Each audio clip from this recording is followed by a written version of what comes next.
Welcome to our podcast, It's About Payroll. We're your hosts, Brian Escobar and Walter William Duncan III. Whether you're new to the payroll game or a seasoned veteran, we have something for you. Good morning, folks. We have a great show for you today. We have another special guest. We have Melisa, and can you pronounce your last name for us? Vicioso. Vicioso. All Yes. right. And we're going to talk global payroll. And Melisa, tell us a little bit about yourself. How'd you get into payroll? How'd you get to the global part? Give us a rundown. Sure. But first, I want to thank you guys for having me on. Oh, I absolutely. listen to you guys regularly, Oh, and thank you. Thank definitely you. great Yeah. conversations. Thank you very much. That means a lot to us. For sure, I'm sure it's going to grow and continue on to be the future of Payroll podcasts. Oh, that. Thank you so much for that. Dang. Speak it into existence, right? Yes. That's what Yes, it's all Please. about. please. Thank you very much. Thank you. But a little bit about me. So I started in payroll about 12 years ago. It's always the same story with payroll, right? It's always by accident. Yes. So yeah, same case with me. I guess I kind of fell into it, and I'm here, and I love every second of it. So I think when I started out, I actually got my master's in human resources training and development, Nice. and it was very hard to get into HR without Yes, some it sort of is. internship or some sort of entry level job. And at the moment, I was working full time for the NYPD Oh, wow. and going to school, obviously full time. So when I finished that, I needed to find something comparable, and an entry level job wasn't going to cut it. Mm. So I started just applying anywhere that was employee related, and landed with United Airlines, and it was time and attendance. It was payroll. It was reporting into finance. And I said, you know what, this is still a great segue or foot in the door to something related to payroll or related to HR. Absolutely. And here I am. Wow. 12 years later, Wow. still in payroll. So yeah, it was very interesting. United Airlines actually, they process, I'm sure they still do process their payroll in-house. It was a field rep position, so I was the only person in the office based out of JFK. Oh, First time goodness. with any sort of like employee interaction. Oh, It wow. was a union payroll done Oof. weekly every Oof. Monday. Yep. I remember those. Yep. It was interesting. It was very, I mean, I think for me at least, I always speak about it in every interview or any person that I speak to regarding payroll, just how I got my start, because I think it truly built my foundation with Of that, just course. the discipline, the time Yep. management Yep. that never went away. How many So employees did you manage? it wasn't a lot of employees, but it was, again, the first time that I was dealing with payroll, but it was also multi-state. So I was handling the Northeast region Oh, of wow. So it tech, wasn't all the tech just ops. Yep, it it wasn't wasn't just just one JFK. station. Nope, it was JFK, Newark, Oh, LaGuardia, wow. Boston, Philly, Oh, DCA. So it was that whole cloud of groups. And I would actually go to each airport too, because always wanted FaceTime. So, oh, and my wow. supervisors were actually based out in San Francisco. So Wow. even with when I needed an answer or when I needed help, it was still a 3 hour wait, right? Wow. So, and again, it's not how it used to be. I mean, 12 years ago, It it's was very been leaps and different. bounds. Yeah, with even Yes. communication. Technology. Yeah, Yeah, with absolutely. Slack, with Fuse and Yep. Teams and all of that. We didn't even have an internal messaging system. It was literally the phone and texting. Yeah, I So, yes, and fax machines, right? yeah, they probably still use fax machines. The airline industry needs improvement. A lot So, of companies, believe it or not, are still going through manual changeovers and things like that. So it's just more companies than not, believe it. You know yeah, what I mean? for Mm. That's sure, for wow. sure. So how'd you make the transition from time and attendance at United to now you're a global payroll manager, right? Yeah, I think, you know what it is? I think it's all about just what your scope is, right? So I think it's not necessarily, especially in payroll, it's hard to hear sometimes, but everything can't be perfect, That's, right? that's right. You can't Yes. have the Very true. perfect system, you can't have the perfect team, you can't and that can't be your goal, right? Yep. You'll be stagnant in that silo of US payroll or whatever your expertise is. So I think for me, the best way for me to learn, I'm a big supporter of just continuing education, was global payroll. Wow. I think it went from a state payroll to multi-state to pretty much the whole United States. And then it slowly bled into, you know what, let's check Puerto Rico out. Let's check Mm-hmm. Canada out. And then it Mm. slowly grew. I was Mm. fortunate enough to be a part of a startup prior to the pandemic that had plans on growing exponentially APAC in Europe, and actually was part of opening their Shanghai branch and their Hong Kong branch. Oh, wow. And then the pandemic hit. So in startups, the grittiness of startups is you are kind of a one person team. You're very Yep. lean, Yep. but you get that exposure. And that's what I was looking for, right? I was hungry Mm-hmm. for that exposure, that challenge. And the SVP that I reported into, she was all for it. She was like, listen, Melissa, if you're up to it, sit in on our meetings, sit in our meetings with the chief legal officer, with our Nice. controller. If you want to understand how business nexuses get created in Hong Mm-hmm. Kong, sit in with us. And I would just be a fly on the wall. And I think that's definitely where I kind of got the notion to say, you know what, there's so much more outside of Yes. North America payroll, right? Like, Yes. let's see how it pairs up with the rest of the world. So that was not even that long ago. That was 2019, the Oh, beginning wow. of 2019. Yep. With that position, I think we were in 5 countries. And now in my current role, we're in about 31 countries. So definitely a huge change. So what's the biggest difference between domestic payroll versus global payroll? You know what it is? I think when people look at it, or when I first looked at it, I'm like, you know what? The US, every single state, everyone has different regulations, overtime, whatever, you name it, there's something different in each state for the most part. Mm-hmm. Yep. The difference is it's still governed federally, right? So Yes. for states that income tax, right? The 13 states that don't have income tax, or Mm-hmm. states that kind of follow the W-4 and don't have their own state income tax form. There's still some nuances where you can get that guidance. But for global payroll, you're literally dealing per country. And then you're dealing on a local level per province. Within that kind of, wow. Right? Or per region, right? So my company right now, our global headquarters is in Switzerland, and it's a border town to Italy. So even that nuance in just those 2 countries, there's so many differences. Mm-hmm. And it's really getting that expertise, or even getting that information online. You would think nowadays, right, everything's online, right? You can reference things. Yep. Nope, it's very, very specific. And then you layer on top of that language. So even as difficult as getting some document translated, you would be surprised what words translate and don't mean the same thing in payroll. So Absolutely. I think the combination of those two, right, not having a reference, whether it's a government reference or some kind of clear documentation for each country that you're processing payroll in, and language, those 2 things are, I think, really create the most complexity. Wow. So that segues right into the next question. It was, what are the challenges that you face with global payroll? So that's language. Okay. Yeah. Yep. And then on top of that, it's compliance, right? As it relates to that, there's so many different nuances, right? 13th and 14th month salaries. You get pension, you have holiday allowances that you're paid out on a monthly basis. Did you say 13th or 14th month salaries? Yep. What's that? So I'm actually from the Philippines. My parents are from the Philippines. And in the Philippines, what they did is they wanted to create more of a convenience, I want to say, for employees. And during Christmas time it's a big season, obviously, for a lot of many cultures, and wanted kind of a double paycheck, right, in during the Christmas time. So instead of dividing your annual salary by 12, right, because it's many countries it's monthly payroll, you're dividing it by 13. So you're getting your 12th and 13th payroll in December. Oh. Gotcha. So imagine that. No, hearing that for the first time. Yes. And it's many countries that kind of follow suit. And really? then to further that, it's 13 and 14. In some countries, it's even 13 and a half. So it's very, very particular. And it's different reasoning. So like in Greece, it's Christmas, it's Easter.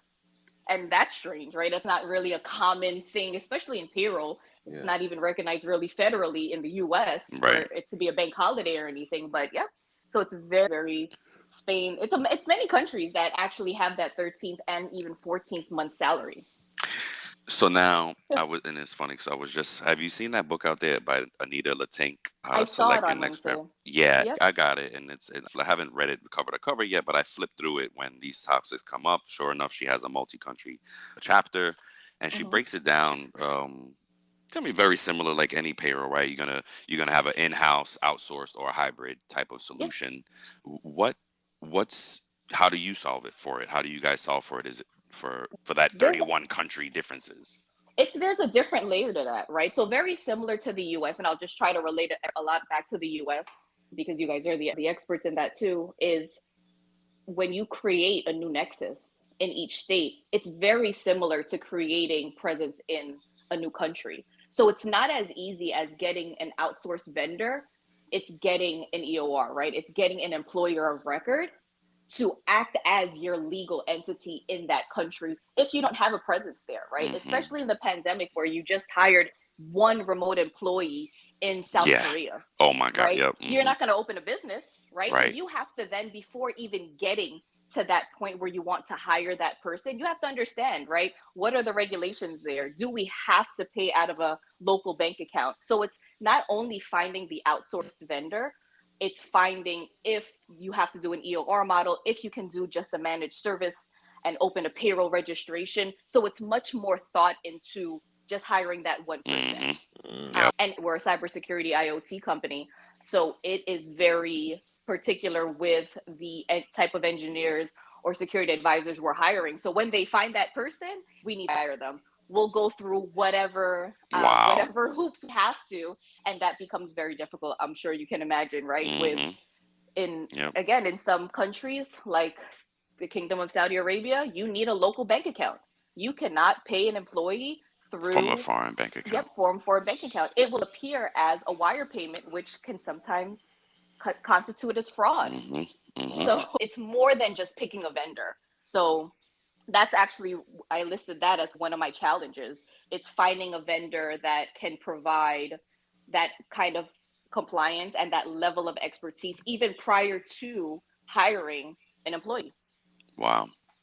So you have a list. I'm sorry. Did we cover all your challenges? Oh, the only other thing that I had is reporting, right? So Mm. Mm. with that, even in the US, when I worked with my that first startup, we had three different payroll systems and we were only in six, seven countries. Now in 31 countries, I'm dealing with six different vendors, seven different Wow. vendors. I'm sorry, we just added a Wow. new one. So it's having that kind of streamlined reporting that you could Mm. that you would think top level, right? Leadership, they're saying, hey, Melissa, just, you know what, Uh-uh. run a report on the commission that was paid year to date. And in my head, I'm like, Uh-uh. oh my God, I seven can't. times Yeah. 31 It's like, times 12. Like it's yeah. Wow. insane. And they need that for the board deck. That's on Thursday morning Yep. at 8 a.m., right? Yep. And I'm a one person payroll and benefits team. Oh, So wow. it is very interesting to that kind of challenge. Mm. Wow. Yeah. Holy cow. So perfect segue. What would you Mhm. like to see improved in global payroll management in the future? On a technical aspect, I think it's having compliance, having global experts. It's that kind of system integration with whatever HRIS you're using. I think that's Mm-hmm. key. And that's actually making a lot of progress, to be honest. There are a Mm-hmm. lot of like webhooks, custom webhooks that vendors are creating, open API connections that Yep. will hopefully one day be mastered. And that can be the solve, right, for Yes. that integration piece on the technical side of things is an advanced tech state, a mobile app, right? I Mobile think that would solutions. Yeah. be great. In the US, it's a lot more common than it is globally just because they have so many different data protection policies. I think a peer-to-peer information sharing would be great. I think that it's hard talking about payroll, but I'm Yeah. part of GPA, and GPA, what I do appreciate, and it's sometimes a hit or miss, they actually have a WhatsApp group as part of their membership. Nice. And it's about 350 to 400 members, I believe, the last time I looked. Oh And wow. sometimes, you know what, I just shoot a question out there, a Yes. Yeah. random question, and Yeah. sometimes I get lucky and Yep. somebody messages me privately or even openly, right? And you learn. It's very Mm-hmm. similar to APA, right? Where they have that email, that daily The email that, listserv. Yeah. yep, I love that. I think that Mm-hmm. it's sometimes I even save questions and just Mm-hmm. have a running list of questions. Mm-hmm. Absolutely.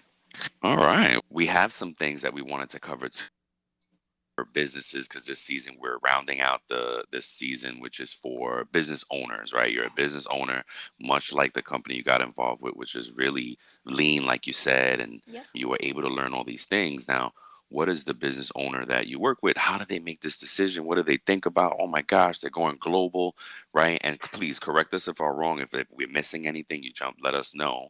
But some of the things that a business owner would need to consider: compliance with local laws and regulations, like you mentioned, right? Huge Yeah, challenge. for sure. um, the tax requirements, including the withholding, kind of one and the same.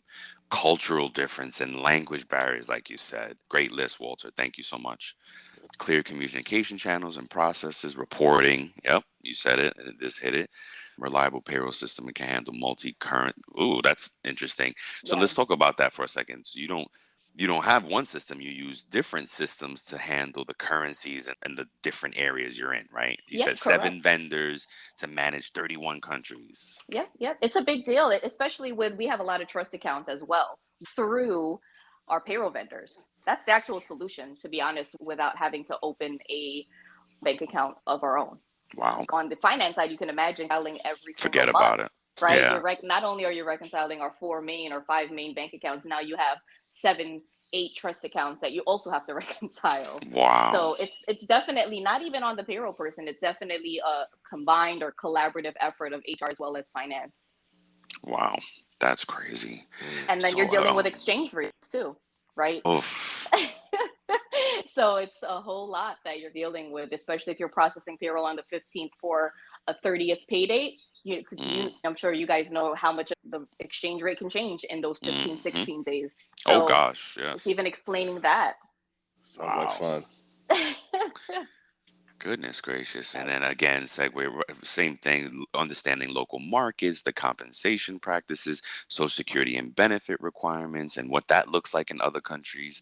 Because when I was in New York, I worked at School of Visual Arts, and they Okay. have professors all over the world. Wow. So I had my exposure to global payroll there and setting up the same thing, setting up different solutions in every country. And I remember Italy had its own little deal, and you got to like register and this and that, Okay. and it kind of all boiling back to these local nuances, analysis of cost and potential risk associated with global payroll. Well, look, if you have to do it, you got to do it right. So, Yeah. So yes, analyze the cost and risk, but you got to do it if you're going to be a global player. Hmm. yep.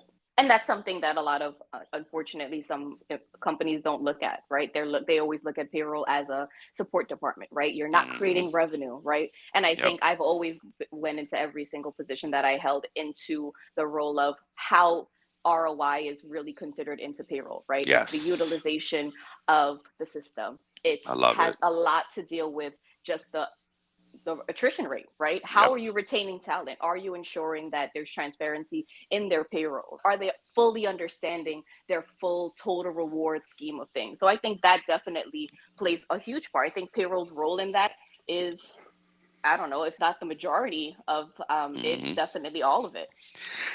Me and Walter have been saying in the show where one, payroll's underserved, right? For sure. You've heard it, and but the tides are shifting, right? It's becoming more of a we're getting our place at the table now. We are a part of the conversation. Leaders are recognizing the massive expense of that, because usually Yep. it's like 45 to 50% of your gross revenue is paid to payroll. That's your labor cost, and that's a huge line up. So folks like us are finally getting to be part of the conversation, because it's not just transactional. Yep. There can be strategies applied to help you save some money, and like you said, leverage your Of course. ROI on your payroll department. So we're getting there. And join us, Melissa, too, because I don't know if you've seen Christina Hagney out there. She's been a guest on the show a few times. She Yes. has her own, yes, we are going to collectively push the movement of payroll becoming an industry, an independent industry unto itself. Like, meaning when we go and fill out these documents and people ask us what we do and what industry we're in, we want to be able to say our occupation is payroll and our Yep. industry is payroll. Yep. It's not finance. It's It's not human not. resources. Thank you. It Thank is. Yep. you. It's right. And no disrespect to those departments. They are partners, they are customers. That it's marriages and other sides of the same coins. Like, they are very much our partners, but we are independent of them. Of course. It's like trying to find our identity, right, as we grow up. Like, payroll is still in this child stage where we're really trying to break off from the parents and become our own thing, and rightfully so. Yeah, we're looking forward to that. So now tell us, Melissa, this is for payroll people. What are you telling? Let's do two part. What are you telling the owner that's has to go global right now? What's your advice to them? And then the second part, what's your advice to a new global payroll manager?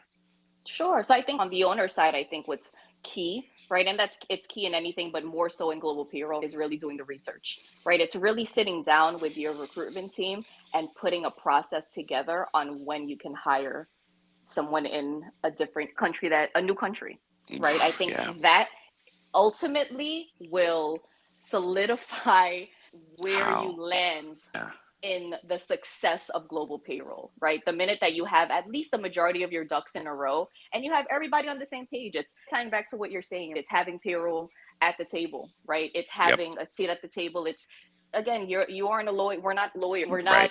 not again HR professionals in that sense, but Yep. we definitely have um, we definitely have a say, and we are a huge part of even retaining that hire if they're Yep. not paid properly, Oh if they have gosh, questions yes. on their pay slips, Yep. if we're not withholding or can explain deductions on a pay slip, that will ultimately lead Transparency. them to Yeah. leave, right? Absolutely. So it's being part of that full cycle of an employee hire. I think that in my mind is key, right? It's really listening to your payroll person or your payroll team. Yep. Walt, what's that statistic you have about the errors and the employees leaving?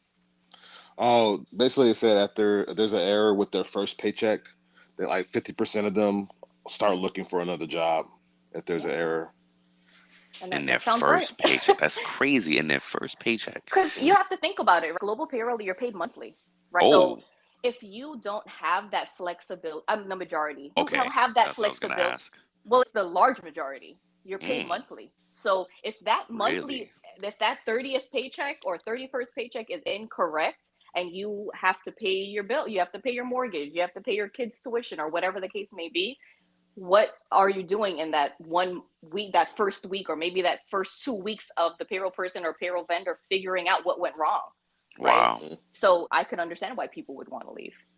So, Wow. which is why, again, payroll definitely deserves a seat at the table. I Yep. mean, it's not even to reiterate, and it has nothing to do with having a large payroll team. It's just having payroll, whether Right. it's the head of payroll, whether it's a partner, whether you're getting a consultation because you don't have an in house payroll team. It's just knowing that definitely plays a part. Um, Wow. and the importance of payroll for So sure. for the owner, it's preparation. We Yes. got it. Do your research, get it together, really Yes. prepare for that hire globally. Now, for the new global payroll manager, what words of advice? I think, to be honest, depending on how many countries you're in, it's all about time management. It's all about understanding, again, your payroll deadlines. It's communicating to all your business partners when you need data, right? What the cutoff is, and as well as your clients, right? As well as your employees, when you can expect your paycheck. It's having that kind of clear transparency from the beginning. No one is going to know a new country's payroll the minute you enter that country. So it's, Mhm. at least if you have that clear line of communication, it creates, again, it isn't we're making an error on purpose or we're not doing our job properly. It's we're all kind of working through it, right? We're doing the best that we can with the data that we have or the time that we have. So I think it's just really creating a good relationship with your business partners from the Yep, beginning. Awesome. that's great.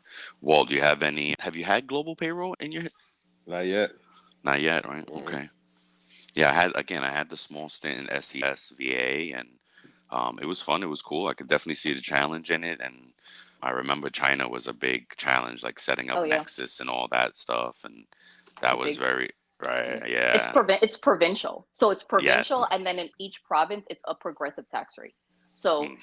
it's just having, I don't know, multiple like US countries like within one big country. So It's another United yeah, States type deal yeah, times however many you're in. Yeah, exactly, it's. for sure. Again, I try to relate it to a lot of multi-state, but it does have its special nuances. I would imagine. Yeah, and like you said, I think you nailed it. Time management at the end of the day. Yep, for Yeah, sure. I can't thank you enough, Melissa, for joining us. It's No awesome to problem. have you, and we'd Happy love to to be have you here. back again one day. You were worried about the recording, and you sound like Yeah. an Oh, expert. No, Definitely. one topic that I think you guys brought up, I don't remember the episode, was sports. So I had a little stint at the Brooklyn Nets for a little bit, and it was my first kind of sports payroll Really? position. Yep, Wow, that's awesome. yep. So S- maybe we could save that for another episode. Yes, That'd be we great. absolutely can. Yeah, and thanks, folks, for coming out. We'll definitely have Melissa back. Absolutely. Yeah. Yeah, that'll be dope. So, all right, cool. Cool. Thank you so All right, much. guys. All Thanks so right, much. You. bye bye. Bye. Bye. Thank you for listening to today's episode of our podcast. We appreciate you. We're grateful for you. And we hope that the information that was shared with you will impact you as a payroll professional. Until next time, keep learning, keep growing, and most importantly, keep going.